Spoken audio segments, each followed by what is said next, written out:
भगवते वासुदेवाय। ओम नमो भगवते वासुदेवाय। नारायणं नमस्कृत्यं नरं चैव नरोत्तमं देवी सरस्वती व्यासं ततो जयम् उदीरयेत्।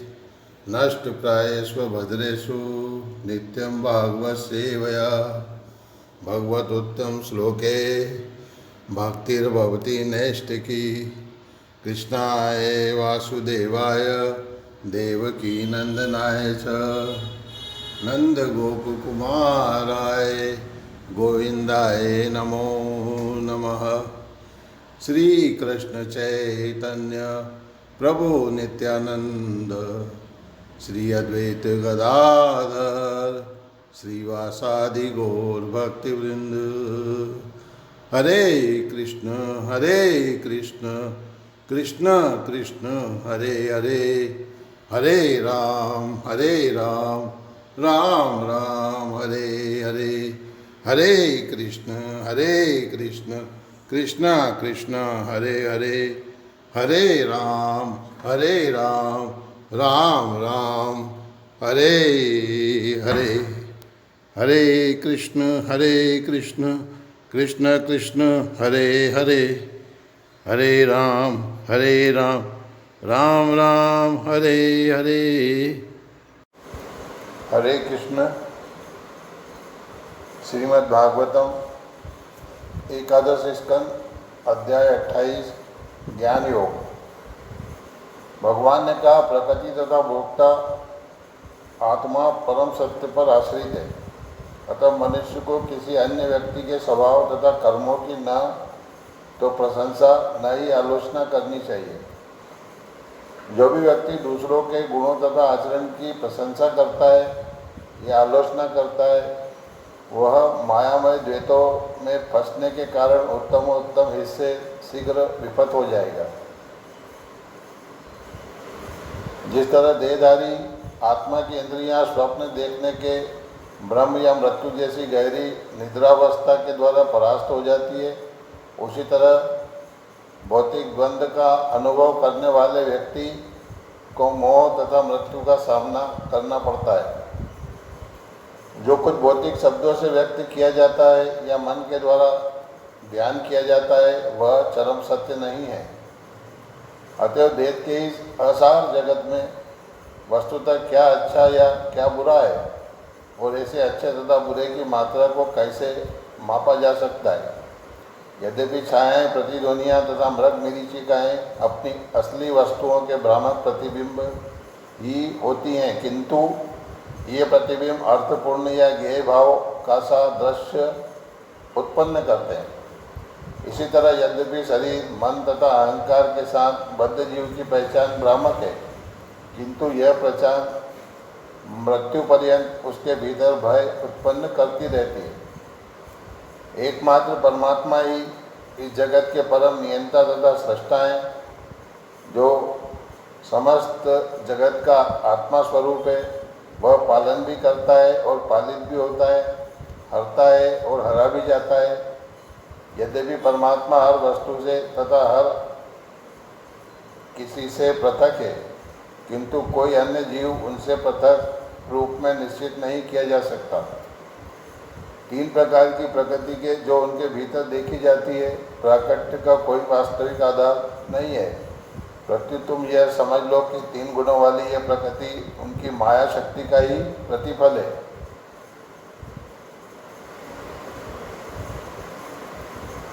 जिसने मेरे द्वारा यहाँ पर वर्णित सैद्धांतिक तथा अनुभूत ज्ञान में स्थिर होने की विधि को भलीभांति समझ लिया है, वह भौतिक निंदा या स्तुति में अपने को नहीं उलझाता।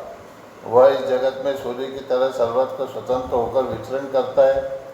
प्रत्यक्ष अनुभूति, तर्क संगत निगमन, शास्त्रोक्त प्रमाण तथा आत्म अनुभूति द्वारा मनुष्य को यह जान लेना चाहिए कि इस जगत का आदि तथा अंत है, अतएव यह अंतिम सत्य नहीं है। इस तरह मनुष्य को निर्लिप्त भाव से इस जगत में रहना चाहिए। श्री उद्धव ने कहा, हे भगवान, दृष्टा रूपी आत्मा या दृश्य रूपी शरीर का अनुभव इस भौतिक जगत के लिए संभव नहीं है। एक और जहाँ आत्मा स्वाभाविक तौर पर पूर्ण ज्ञान से समन्वित होता है, वहीं दूसरी ओर भौतिक शरीर चेतन जीव सत्ता नहीं है, तो फिर इस संसार का अनुभव किससे संबद्ध है? आत्मा अव्यय दिव्य शुद्ध आत्म प्रकाशित तथा किसी भौतिक वस्तु से कभी न ढका जाने वाला है। यह अग्नि के समान है, किंतु अचेतन शरीर काष्ठ की तरह मंद है और अनभिज्ञ है। अतः इस जगत में वह कौन है जो वास्तव में भौतिक जीवन का अनुभव करता है?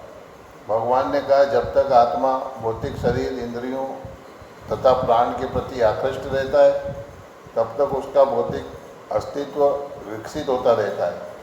यद्यपि अंततोगत्वा यह अर्थहीन होता है। वस्तुतः जीव भौतिक जगत से परे है, किंतु भौतिक प्रगति पर प्रभुत्व जताने की मनोवृत्ति के कारण उसका भौतिक अस्तित्व मिटता नहीं और वह सभी प्रकार की हानियों से प्रभावित होता है, जिस तरह स्वप्न में घटित होता है। यदि स्वप्न देखते समय मनुष्य को अनेक अवांछित वस्तुओं का अनुभव होता है, किंतु जाग जाने पर वह स्वप्न के अनुभव से तनिक भी भ्रमित नहीं होता।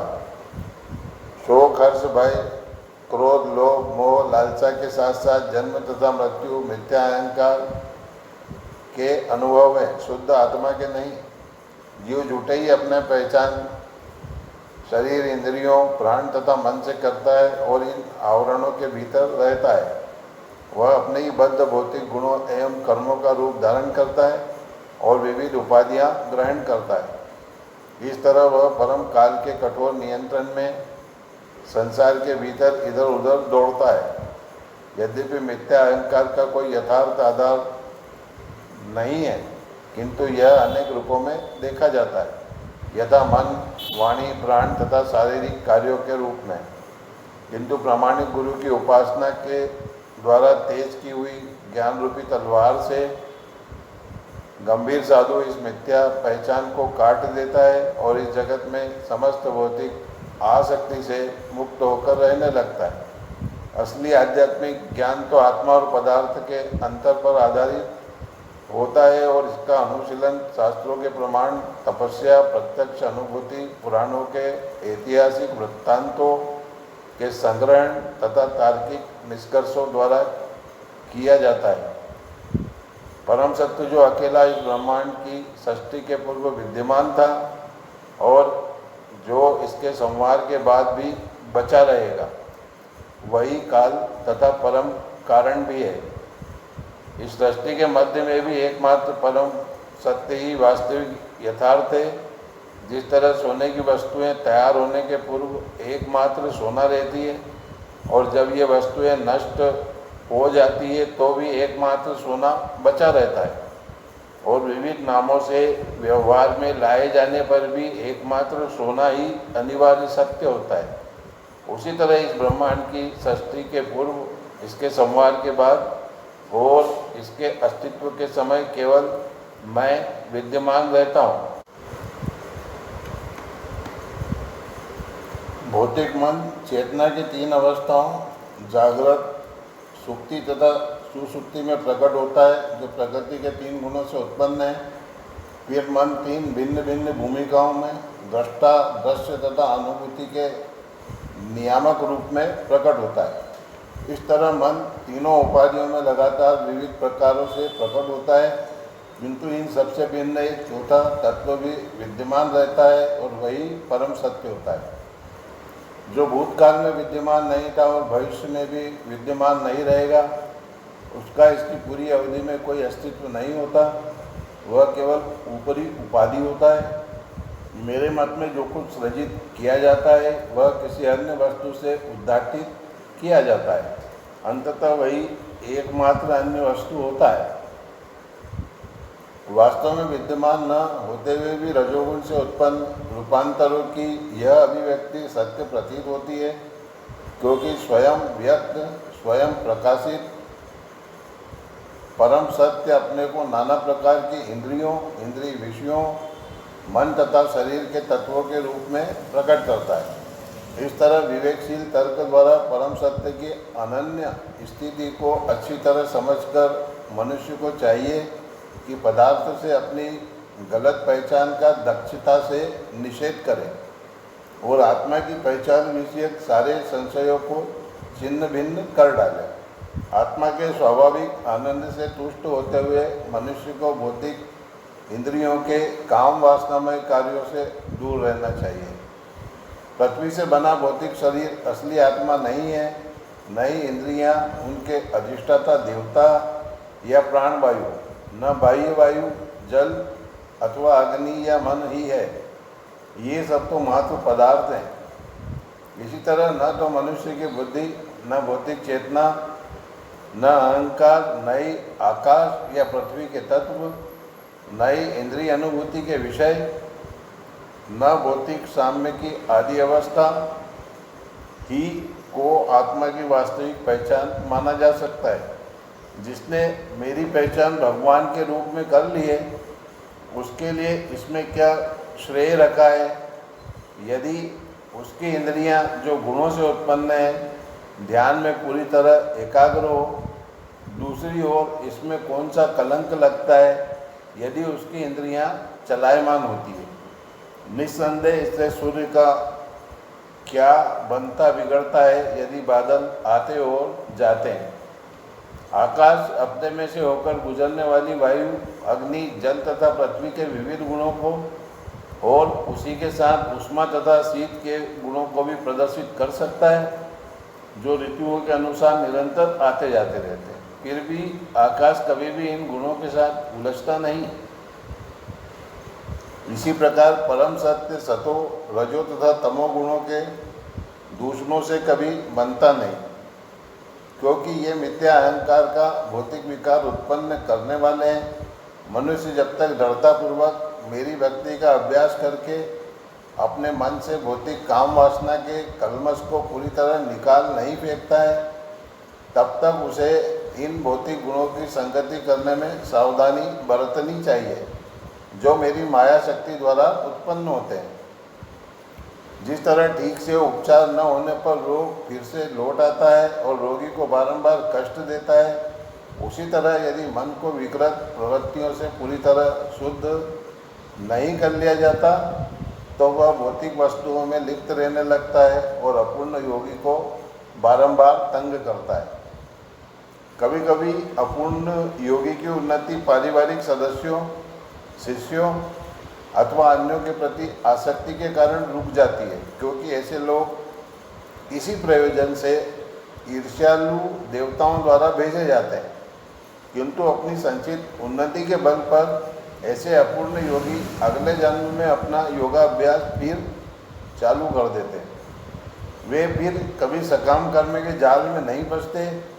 सामान्य जीव भौतिक कर्म करता है और ऐसे कर्म के फल से रूपांतरित हो जाता है। इस तरह वह विविध इच्छाओं से प्रेरित होकर अपनी मृत्यु तक सकाम कर्म करता रहता है। किंतु बुद्धिमान व्यक्ति अपने स्वाभाविक आनंद का अनुभव किए रहने से सारी भौतिक इच्छाओं को त्याग देता है और सकाम कर्म में लिप्त नहीं होता। बुद्धिमान व्यक्ति जिसकी चेतना आत्मा में स्थित है, अपनी शारीरिक क्रियाओं पर भी ध्यान नहीं दे पाता। खड़े बैठे, चलते लेटे, भोजन करते या अन्य शारीरिक कार्य करते हुए भी वह समझता है कि शरीर अपने स्वभाव के अनुसार कार्य करता है। यद्यपि स्वरूप सिद्ध आत्मा कभी कभी अशुद्ध वस्तु या कर्म को देख सकता है, किंतु वह इसे सत्य नहीं मानता। अशुद्ध इंद्रिय विषयों को तर्क द्वारा मायावी भौतिक वेद पर आधारित समझकर बुद्धिमान व्यक्ति उन्हें सत्य से सर्वथा विपरीत और पृथक मानता है। जिस तरह निद्रा से जागा हुआ मनुष्य अपने धुंधले स्वप्न को देखता है, भौतिक अविद्या को जो प्राकृतिक गुणों के कार्यों द्वारा नाना रूपों में विस्तार पाती है, बद्ध जीव गलती से आत्मा मान बैठता है। किंतु हे उद्धव, आध्यात्मिक ज्ञान के अनुशीलन से यही अविद्या मोक्ष के समय धुंधली हो जाती है दूसरी ओर नित्य आत्मा न तो कभी ग्रहण किया जा सकता है और न ही त्यागा जा सकता है। जब सूर्य उदय होता है तो वह मनुष्य की आंखों को ढकने वाले अंधकार को नष्ट कर देता है, किंतु वह उन वस्तुओं को उत्पन्न नहीं करता जिन्हें मनुष्य अपने समक्ष देखते हैं, क्योंकि वे तो पहले से ही वहीं पर थी। इसी तरह मेरी शक्तिशाली तथा यथार्थ अनुभूति मनुष्य की असली चेतना को ढकने वाले अंधकार को नष्ट कर देगी।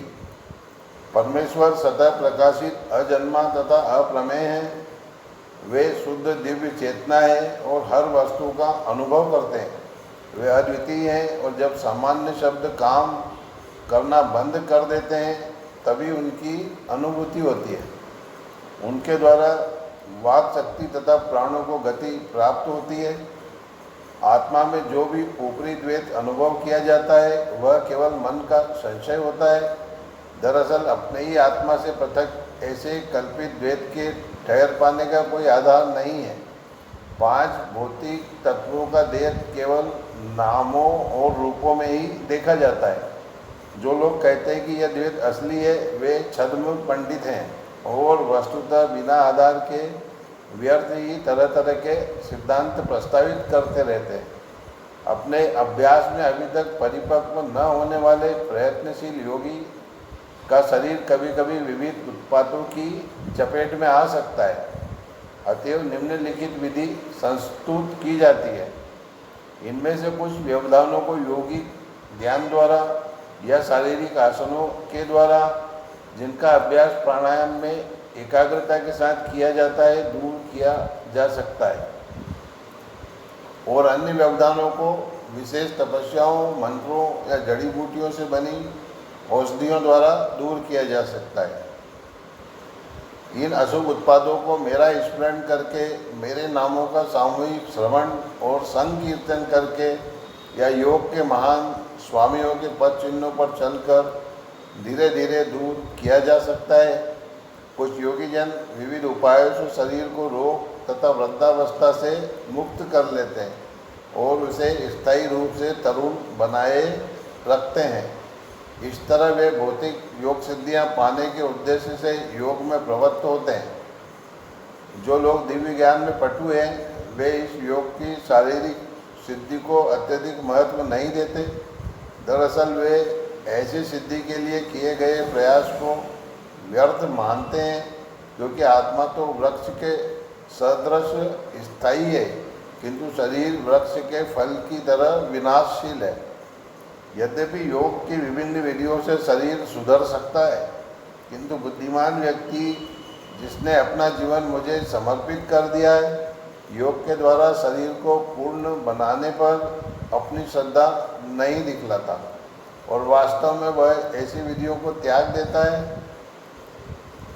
जिस योगी ने मेरी शरण ग्रहण कर ली है वह लालसा से मुक्त होता है, क्योंकि वह भीतर ही भीतर आत्मा के सुख का अनुभव करता है। इस तरह इस योग विधि को संपन्न करते हुए वह कभी विघ्न बाधाओं से पराजित नहीं होता। इस प्रकार श्रीमद् भागवतम एकादश स्कंद अध्याय 28 ज्ञान योग नामक अध्याय के भक्ति वेदांत श्लोकार्थ पूर्ण हुए। हरे कृष्ण कृष्ण कृष्ण हरे हरे, हरे राम राम राम हरे हरे, हरे कृष्ण कृष्ण कृष्ण हरे हरे, हरे राम राम राम हरे हरे, हरे कृष्ण।